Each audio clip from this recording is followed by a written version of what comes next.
नमस्कार दोस्तों। तो आपने एकदम सही पढ़ा भैया कि इस गाने की सबसे बड़ी गलती मैं बताने वाला हूं। बता दें कि देखिए, पहले टाइटल के बारे में बात करते हैं। जो गाने का टाइटल है, गाने का टाइटल जो है चुम्मा है। अब बता दें कि अगर यही पवन सिंह का भोजपुरी में गाना आता हो, गाने का टाइटल पवन सिंह अगर चुम्मा ही रखते, तो सबसे पहले उस गाने के ऊपर ये टैग लग जाता कि भैया गाना ही अश्लील है।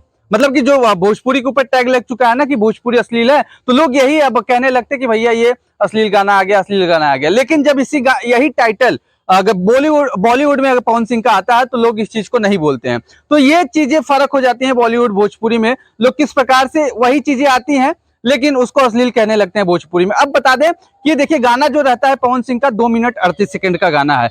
अब वहां पर 2 मिनट 38 सेकंड के गाने में पवन सिंह की देखिए एंट्री कब होती है। पवन सिंह की एंट्री होती है भैया 1 मिनट 48 सेकंड पर। और देखिए, जब ये गाना आया तो व्यूज का पूरा रिकॉर्ड तोड़ रहा है। और अगर आप कहेंगे कि अगर ये व्यूज कौन ला रहा है, तो सिर्फ और सिर्फ जो पावर स्टार पवन सिंह के फैंस हैं वो पूरा टूट पड़े, क्योंकि गाने का इंतजार सभी लोग बेसब्री से कर रहे थे। अगर आप देखेंगे इस गाने के कमेंट सेक्शन में, तो पूरा पावर स्टार, सरस्वती पुत्र, पवन सिंह, ऐसे ऐसे ही करके कमेंट पूरा एकदम भरा हुआ है। तो जितने भी पवन सिंह के फैंस थे वो एकदम टूट पड़े। लेकिन जब हमने गाने को देखा, हम भी गाने को देखने गए क्योंकि गाना देखना जरूरी था। जब हमने गाने को देखा तो 2 मिनट 38 सेकंड का तो गाना ही है, लेकिन जब 1 मिनट 48 सेकंड पर पवन सिंह की एंट्री होती है, तब जाके मन दुखी हो जाता है। क्योंकि जब ये अनाउंस हो गया कि अब बॉलीवुड का जो भी गाना आएगा, जो भी प्रोजेक्ट आएगा, उसमें पवन सिंह सिंगिंग ही नहीं, फीचरिंग भी करने वाले हैं। तो जो सभी पवन सिंह के फैंस थे, वो सभी लोग ये इंतजार कर रहे थे कि हमें पूरे गाने में पवन सिंह देखने को मिलेंगे, राजकुमार राव के साथ, तृप्ति डिमरी के साथ ठुमका लगाते हुए नजर आएंगे, बॉलीवुड में गर्दा उड़ाते हुए नजर आएंगे।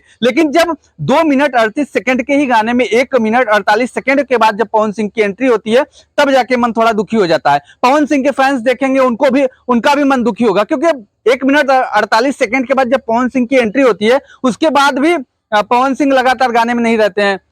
वो राजकुमार राव रहते हैं, तृप्ति डिमरी रहती है। तो ये चीजें देख करके मन दुखी हुआ। लेकिन जो अगर मैं व्यूज की बात करूं, गाने की बात करूं, पवन सिंह ने गाया है तो गाना सिंगिंग की बात कीजिए मत, वैसे ही गर्दा गर्दा है।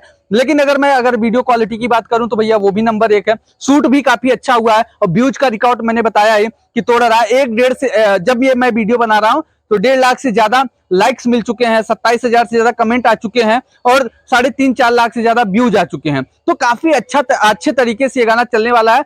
अब ये पवन सिंह के फैंस ही डिसाइड करेंगे इस गाने को आई नहीं से ज्यादा हिट करना है या फिर आई नहीं से कम हिट होगा। लेकिन अभी का जो सिचुएशन ये देख करके लग रहा है कि जो व्यूज का रिकॉर्ड है वो टूटने वाला है इस गाने से। अब यही चीजें थी कि अब हम तो यही कहना चाहेंगे, जो हमारे मन की बात है, कि भैया पवन सिंह का कोई भी बॉलीवुड गाना है तो उसमें फीचरिंग करते हुए पवन सिंह पूरे गाने में दिखे, या फिर कुछ ऐसा हो कि देख करके मन खुश हो जाए। गाना ये भी बढ़िया है, पवन सिंह का ठुमका जो राजकुमार राव के साथ लग रहा है वो भी एकदम गर्दा गर्दा है। लेकिन 2 मिनट 38 सेकंड के गाने में ही पवन सिंह 1 मिनट 48 सेकंड के बाद आते हैं, तो हमें फिर पवन सिंह गाने में देखने को कहां मिले?